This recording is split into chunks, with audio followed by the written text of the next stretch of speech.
মানুষের রায়কে উপেক্ষা অগ্রাহ্য করে জোর করে যদি শাসন ব্যবস্থা চালাতে চান, এই জনগণ আপনাদের সামনে হিমালয় পর্বত হয়ে দাঁড়িয়ে যাবে। আমার বক্তব্যের সূচনায় আমি গভীর কৃতজ্ঞতা জ্ঞাপন করছি 47, 52, 71 এবং 24-এ যারা বুক চিতিয়ে লড়াই করে বিভিন্ন সময় আমাদেরকে স্বাধীনতা, মুক্তি এবং শান্তির সুবার্তা দিয়েছেন।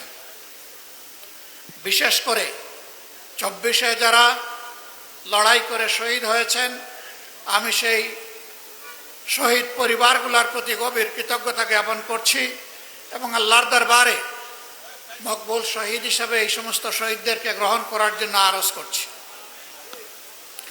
যারা আহত পঙ্গু হয়েছেন, মহান রবের দরবারে দোয়া করে আল্লাহ তাআলা তাদেরকে সুস্থতার নিয়ামত দান করুন। এখন আমরা যারা সরকারে যারা আছেন এবং বিরোধী দলে আমরা যারা আছি, আমাদের মনে রাখতে হবে 24 হয়েছিল বলেই 26 সালে বাংলাদেশে একটা নির্বাচন হয়েছে।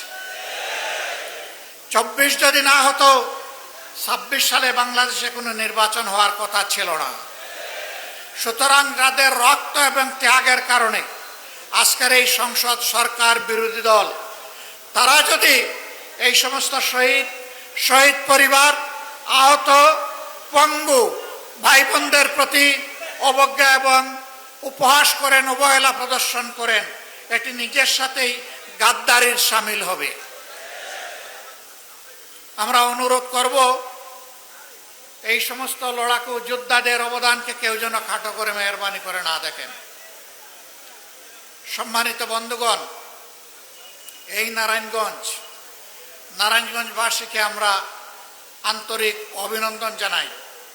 বিগত নির্বাচনে হাজার জালিয়াতি, সন্ত্রাস, কালো টাকার ছড়াছড়ি, ভয়ভীতি প্রদর্শন, হাজার জাতের মেকানিজম, ইঞ্জিনিয়ারিং সব কিছুকে উপেক্ষা করে আপনারা 11 দলীয় ঐক্যকে একটা আসন কমপক্ষে আপনারা উপহার দিতে পেরেছেন। এই জন্য আপনাদেরকে অভিনন্দন। আমরা বিশ্বাস করি নির্বাচন যেভাবে সুষ্ঠু হয়েছিল, তার ভোট গণনা এবং রেজাল্ট যদি, ফলাফল যদি সেইভাবে সুষ্ঠু হতো, অন্য আসনটিতেও অবশ্যই জোটের বিজয় হতো। হ্যাঁ, বিজয় ছিনতাই করে নেওয়া হয়েছে। আমার সম্মানিত সহকর্মী উদাহরণ দিয়েই বলেছেন কিভাবে নেওয়া হয়েছে এবং কারা এর রাজ সাক্ষী। তারপরেও কেন আমরা এই রায় মেনে নিলাম? অনেকের আমাদের উপরে অভিমান, আপনারা এই রায় মেনে নিলেন কেন? আমরা তাদেরকে বলেছি 17.5 বছর দেশ ছিল স্বৈর শাসনের কবলে। এরপরে একটা নির্বাচন হয়েছে। নির্বাচনে তো জনগণ ভোট দিয়েছে। নির্বাচনের আগে তো বাসে, গাড়িতে, লঞ্চে, রাস্তাঘাটে, রাজপথে সব জায়গায় একই আওয়াজ উঠেছিল, দাঁড়িপাল্লা, দাঁড়িপাল্লা। একদিনে 2টো ভোট হয়েছে। একটি সংসদ সদস্য হিসাবে নির্বাচনের ভোট, আরেকটি সংস্কার পরিষদের সদস্য হিসাবে গণভোট।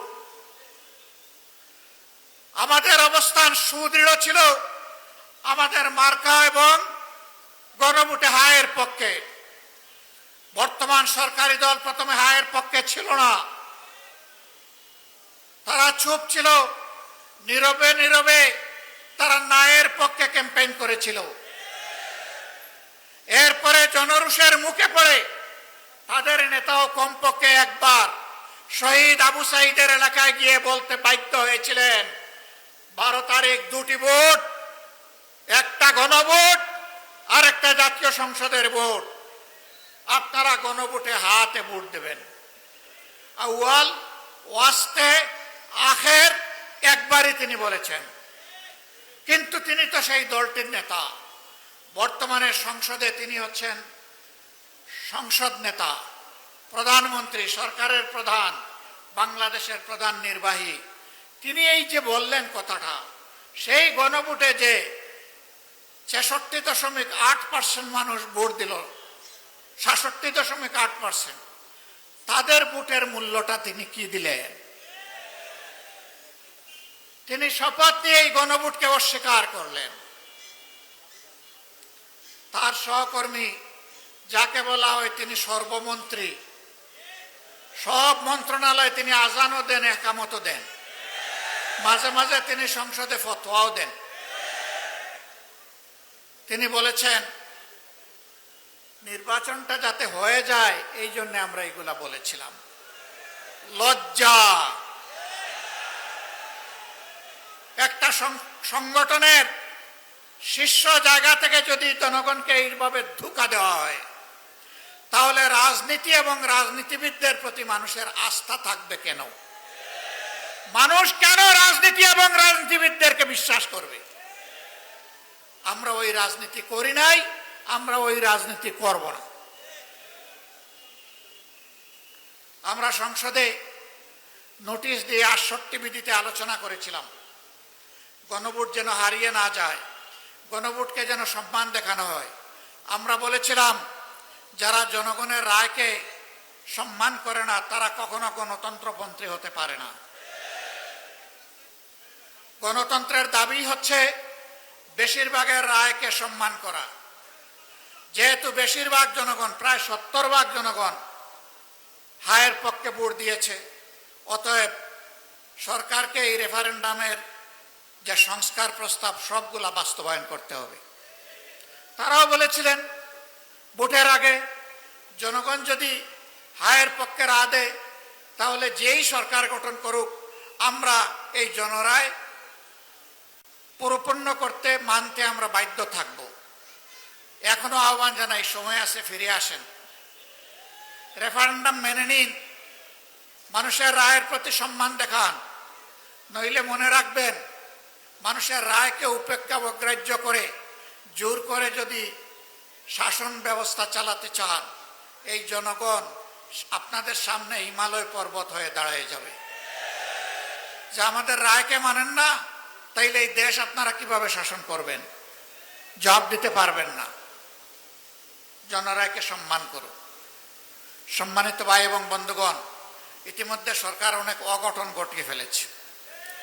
কেন্দ্রীয় ব্যাংকের গভর্নর নিয়োগ, ইসলামী ব্যাংক সহ বিভিন্ন ব্যাংকের দিকে কালো হাত, বিশ্ববিদ্যালয়ের যোগ্য ভিসিদেরকে সরিয়ে দিয়ে দলের একান্ত অনুগত দলের কর্মীদেরকে ভিসি হিসাবে বসায় দেওয়া, জেলা পরিষদের মতো গুরুত্বপূর্ণ জায়গায় নিজেদের দলীয় ক্যাডার এবং নেতাদেরকে প্রশাসক হিসেবে বসিয়ে দেওয়া,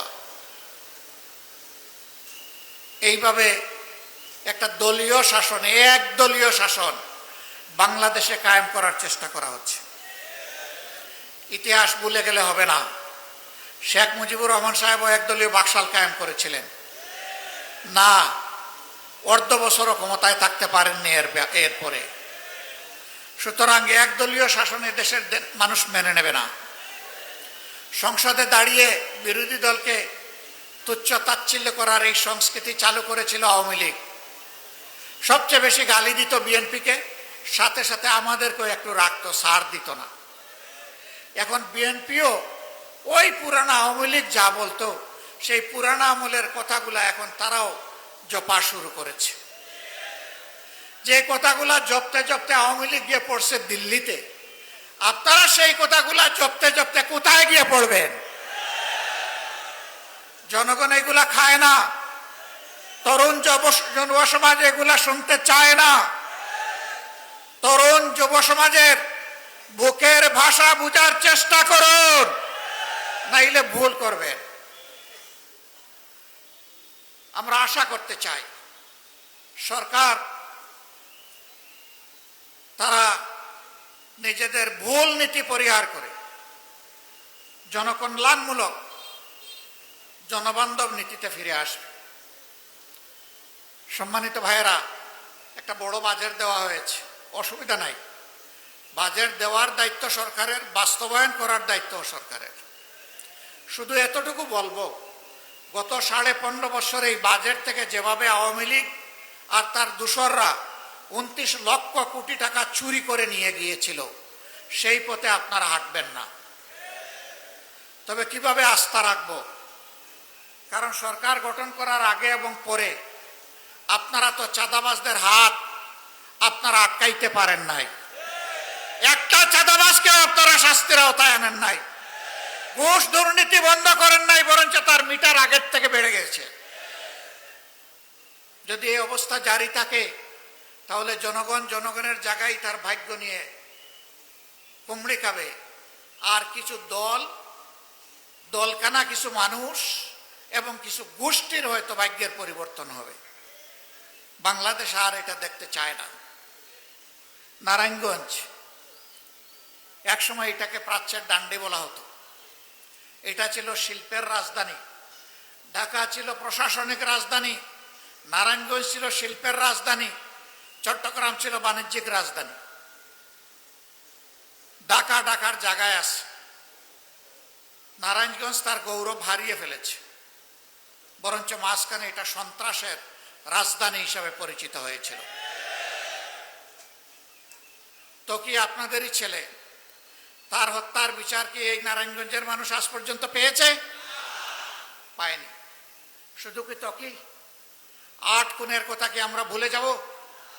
এরকম দফায় দফায় ছোপ ছোপ রক্ত আর খাড়ি খাড়ি লাশ এই নারায়ণগঞ্জে উপহার দেওয়া হয়েছিল। এবং কোন নেতা হুঙ্কার দিয়ে বলতেন খেলা হবে। এখন কার বিরুদ্ধে খেলতেছেন? এখন কোন মাঠে খেলতেছেন? এখন কি তারা নারায়ণগঞ্জে আছে? এখন কি আর বলে খেলা হবে? হুঙ্কার দেওয়া ভালো নয়। অহংকার আল্লাহ তাআলার চাদর, আল্লাহ তাআলা পছন্দ করেন না এটা নিয়ে কোনো মানুষ টানাটানি করুক। অহংকারীরা তাদের কিছুটা পাওনা পেয়েছে, বাকি পাওনাটাও তারা পাবে, এটা দেশবাসী দেখতে চায়। নতুন করে ওই রকম কোনো গডফাদার এখানে তৈরি হোক আমরা এটা চাই না। কিন্তু মানুষের মনে বুবা কান্না। আমি এখানে আসার আগেই নারায়ণগঞ্জের বিশিষ্ট কিছু ব্যবসায়ী বন্ধুদের সাথে বসেছি। একটুখানি সময় তাদের কথা শুনলাম। কি যেন একটা আতঙ্ক তাদেরকে তাড়া করছে। তারা বুক বড় করে মুখ খুলে কথা বলতে চান না। তাদের চোখের ভাষা বোঝা যায়, কিন্তু টুটের ভাষা অস্পষ্ট। শেষ পর্যন্ত একজন নিরাপত্তা ভেঙে বলেই ফেললেন আমরা ভালো নেই। এই চাঁদাবাজরা ভালো থাকতে দিচ্ছে না। এই চাঁদাবাজ কারা, কোন দলের? নারায়ণগঞ্জবাসী আপনারা এদেরকে চিনেন কিনা? দলের নেতা হয়ে বলা হবে আমরা দুর্নীতির টুটি চেপে ধরব, আর ঘরে ঘরে চাঁদাবাজদেরকে লেলিয়ে দিবেন। কথার সাথে কাজের মিল নেই। আবার তারাই আমাদেরকে কুটা দেন, হাজার জাতের কুটা। আমরা নাকি কোথায় জান্নাতের টিকিট বিক্রি করেছি। আচ্ছা, আপনারা কেউ কি জান্নাতের কোনো টিকিট বিক্রি করেছেন? আপনাদের কাছে কি কেউ কোনো জান্নাতের টিকিট বিক্রি করেছে? আপনারাও বিক্রি করেন নাই, আপনাদের কাছেও বিক্রি করেন। জান্নাতের টিকিট কারা বিক্রি করেছে? যারা ইলেকশন করতে গিয়ে বলেছে এই মার্কায় ভোট দিলে আপনারা জান্নাত পাবেন। সেই ভিডিওগুলা কি হারিয়ে গেছে? হারিয়ে যায় না। কারা বিক্রি করেছে? বলেছে অমুক নেতার নাম ডেইলি 100 বার নিলে আপনি জান্নাতে যাবেন। তারা আরেক ধাপ অগ্রসর হয়ে বলেছে আমাদের অমুক নেতার নাম নেওয়ার আগে উজু করা লাগবে। এই কথাগুলি কি আমাদের নেতারা কেউ বলেছেন? কর্মীরা কেউ বলেছেন? আপনারা কেউ বলেছেন? কেউ বলে নাই। তাহলে বিষয়টা কি? বিষয় হলো চুরের মার বড় গলা। এক চুরের কাহিনী শুনেছিলাম, গরু চুর। সে গরু চুরি করে নিয়ে আসে। মালিক ধনী না, গরিব মানুষ। খবর পাইছে অমুক জায়গায় তার গরু দুটো আছে। আর সে আইসা শুনছে যে ওই চুরের একজন বৃদ্ধ মা আছে। সেই বাড়িতে গিয়ে মায়ের পায়ে ধরছে, ধরে বলে মা আমি একজন গরিব মানুষ, আমার 3টে সন্তান, 5 জনের পরিবার। আমি বর্গা চাষ করে মানুষের জমিতে যা একটু পাই তাই দিয়ে চলি। আপনি আমার মায়ের মতো, আমারে একটু মায়া করেন, দয়া করেন। কই কি দয়া করব, কি মায়া করব?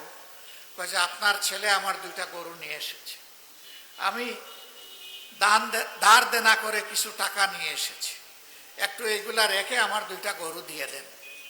কই বেটা, তোমার মাঝে কিন্তু বিচার ইনসাফ নাই। কই মা, আমি কি বেইনসাফি করলাম? কই যে আচ্ছা বলো, আজকে তুমি কত টাকা নিয়ে এসেছো? তো সে সামান্য একটু টাকার কথা বলছে। তো জিজ্ঞেস করতেছে, আমার ছেলেটা যদি ওখানে হাতে নাতে ধরা খাইতো, তাইলে তাকে কি 2-1টা কম দিতা? তখন তো লাথি ঘুষি দিতে দিতে মেরেই ফেলতা। সে তো ভাগ্য বলে চলে আসছে, এখন 16 আনা পাওনা দিয়ে তার কাছ থেকে নিতে হবে, 1 টাকাও কম দিলে মানব না। এরই বলে চুরের মার বড় গলা। অন্যের সম্পদের উপর যারা লোলুপ দৃষ্টি ফেলে, এরা চোর, এরা চোরের চাইতে আরো খারাপ। আমরা বলি ভিক্ষা কর, ভিক্ষা যদি তোর কিছু না থাকে। ভিক্ষা করা হারাম নয়, অভাবের তাড়নায় ভিক্ষা করা জায়েজ, কিন্তু চুরি এবং চাঁদাবাজি সর্বাবস্থায় হারাম। মদের উৎপাদনকারী, মদের সংরক্ষণকারী, বিপণনকারী কারা এই সমাজের মানুষ জানে না? আগে যারা ছিল তাদের হাত বদল হয়েছে। আগে বিভিন্ন জায়গার দখলদারি, হাট বাজার মহাল যাদের ছিল, এখন জাস্ট হাত বদল হয়েছে। এমনকি আগে যে সমস্ত ব্যাংক ডাকাতরা বাংলাদেশের ব্যাংকগুলো থেকে হাজার হাজার কোটি টাকা লুণ্ঠন করেছে, ওদের ব্যবসাগুলো এখন কেউ না কেউ দেখাশোনা করছে। আমরা কি তাদেরকে চিনি না? জনগণ সময় মতো জবাব দেবে ইনশাআল্লাহ। প্রিয় ভাইয়েরা, আমরা চাই না আমাদের প্রিয় নারায়ণগঞ্জ এই অশান্তি এবং চাঁদাবাজদের কবলে পড়ে থাকুক। আমরা এই নারায়ণগঞ্জকে একটা স্বচ্ছ পরিচ্ছন্ন, একটা মর্যাদাশীল নগরী হিসাবে দেখতে চাই। আপনারা চান কিনা? ড্রেনের পানি দিয়ে অজু হবে? ভালো মানুষ ছাড়া এই নগরী গড়া যাবে? এমন মানুষের প্রয়োজন হবে যে আল্লাহকে ভয় করে, যে মানুষের হকের দিকে তাকায়ও না, হাতও দেয় না, বরঞ্চ যার হক চৌকিদারি করে তার হক তার হাতে পৌঁছে দেবে। সেই মানুষ ছাড়া কি আমরা শান্তির, অগ্রগতির, নিরাপদ নারায়ণগঞ্জ নগরী গড়তে পারবো? পারবো না। শত বাধা উপেক্ষা করে আমরা অসৎ নেতৃত্বের পরিবর্তন ইনশাআল্লাহ বাংলাদেশে করব। সৎ নেতৃত্ব কায়েম করব। নেতাদের কপাল বড় করার জন্য নয়, গড়ার জন্য নয়, বরঞ্চ জনগণকে তার অধিকার ফিরিয়ে দেওয়ার জন্য। এই নারায়ণগঞ্জ মহানগরীতে আমরা দাবি করি অনতিবিলম্বে অনির্বাচিত প্রশাসক সরিয়ে দিয়ে এখানে নির্বাচন দেওয়া হোক। আগামী নির্বাচনে ইনশাআল্লাহ জনগণের দল বাংলাদেশ জামাতে ইসলামী এখানে ক্যান্ডিডেট দেবে। আপনারা কি চান? কে সত্যি আপনারা চান? আলহামদুলিল্লাহ, আমরা আজকে আপনাদের কাছে সেরকমই একটা মানুষ উপহার দিয়ে যাচ্ছে। বাংলাদেশ জামাতে ইসলামীর কেন্দ্রীয় কর্ম পরিষদ সদস্য, নারায়ণগঞ্জ মহানগরীর আমির, কিশোর জীবন থেকে তিলে তিলে যিনি সৎ চরিত্র ধারণ করেছেন, যার চোখে স্বপ্নে মানুষের কল্যাণ, আমরা সেই আপনাদের প্রিয় মানুষ, প্রিয় জননেতা মৌলানা আব্দুল জব্বারকে এখানে আমাদের পক্ষ থেকে আগামী সিটি কর্পোরেশন নির্বাচনে মেয়র হিসাবে প্রার্থী ঘোষণা করছি।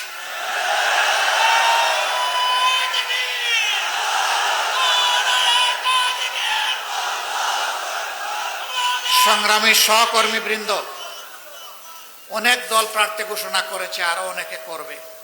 আমরা সবাইকে সাধুবাদ জানাই। রাজনীতির সুস্থ ময়দানে গণতান্ত্রিক পরিবেশে এই নির্বাচন যেন হয়, আগামীতে যেন কোনো চুরি ডাকাতি না হয়, ভোট জালিয়াতি না হয়, হুমকি ধমকি দেওয়া না হয়, কালো টাকার ছড়াছড়ি না হয়, নির্বাচন ইঞ্জিনিয়ারিং না হয়। সুষ্ঠু নির্বাচন হলে আমরা বিশ্বাস করি নারায়ণগঞ্জবাসী একজন সৎ, দক্ষ, যোগ্য, পদাবিরু মানুষকে ইনশাআল্লাহ তাদের নেতা হিসেবে নির্বাচিত করবে। সেই সাথে আমরা ঘোষণা দিচ্ছি 27টি ওয়ার্ডের প্রত্যেকটি ওয়ার্ডে ইনশাআল্লাহ আমরা জনগণের সেই আকাঙ্ক্ষা পূরণ করতে পারে সেই রকম যোগ্য মানুষও আমরা ইনশাআল্লাহ জনগণকে উপহার দেব। আমরা আপনাদের সহযোগিতা চাই। এখন থেকে জনগণের কাছে এই দাওয়াত, এই আওয়াজ নিয়ে যেতে হবে যে দেশ গড়তে হলে সুন্দর নারায়ণগঞ্জ, নিরাপদ নারায়ণগঞ্জ, শান্তির নারায়ণগঞ্জ, অগ্রগতির নারায়ণগঞ্জ, শিশুর নারায়ণগঞ্জ, বৃদ্ধের নারায়ণগঞ্জ, মায়ের নারায়ণগঞ্জ, ভাইয়ের নারায়ণগঞ্জ, শ্রমিকের নারায়ণগঞ্জ, ব্যবসায়ীর নারায়ণগঞ্জ, সেই নারায়ণগঞ্জ যদি আমরা করতে চাই তাহলে অবশ্যই সৎ, যোগ্য এবং খোদাভীরু মানুষদেরকে আগামীতে নির্বাচিত করতে হবে ইনশাআল্লাহ। আপনাদেরকে মোবারকবাদ। যারা এখানে এসেছেন, শহীদ পরিবারের সম্মানিত সদস্যবৃন্দ সহ এখানে বাংলাদেশ ইসলামী ছাত্র শিবিরের কেন্দ্রীয় সভাপতিও এসেছেন নুরুল ইসলাম সাদ্দাম, আমরা সবাইকে আন্তরিক অভিনন্দন জানাচ্ছি। প্রিয় নারায়ণগঞ্জবাসী, আমরা আপনাদের সাথে আছি, আপনারা ইনশাআল্লাহ আমাদের সাথে থাকবেন। আল্লাহ হাফিজ। বাংলাদেশ জিন্দাবাদ। বাংলাদেশ জামাতে ইসলামী জিন্দাবাদ। আসসালামু আলাইকুম ওয়া রাহমাতুল্লাহ।